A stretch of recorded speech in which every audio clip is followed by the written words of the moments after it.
যারা পূর্বপুরুষ তারা লড়াই করেছিলেন কাঁধে কাঁধ মিলিয়ে হাতে হাত দিয়ে, তবেই গিয়ে এই ভারতবর্ষ স্বাধীন হয়েছিল। কিন্তু তৎকালীন যারা এই বিদেশিদের গোলামি করতেন তাদের মনস্কামনা পূরণ হয়নি। তারা ছদ্মবেশী হিসেবে একটি রাজনৈতিক দলের নাম নিয়ে আজকে কিন্তু সেই তার পুরনো দিনের মনস্কামনাকে পূরণ করতে চাইছেন। এটা আমাদেরকে মনে রাখতে হবে, মাথায় ঢুকাতে হবে।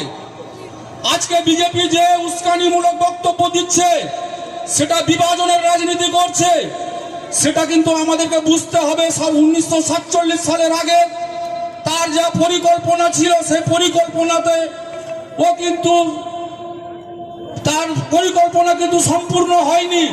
তারা কিন্তু তাদেরকে কিন্তু আমাদের পূর্বপুরুষরা ওখানটায় আটকে দিয়েছিলেন। আজকে কিন্তু তারা সেই মনস্কামনাকে পূরণ করতে আমাদের মধ্যে হিন্দু মুসলিমের বিভাজন তৈরি করছে।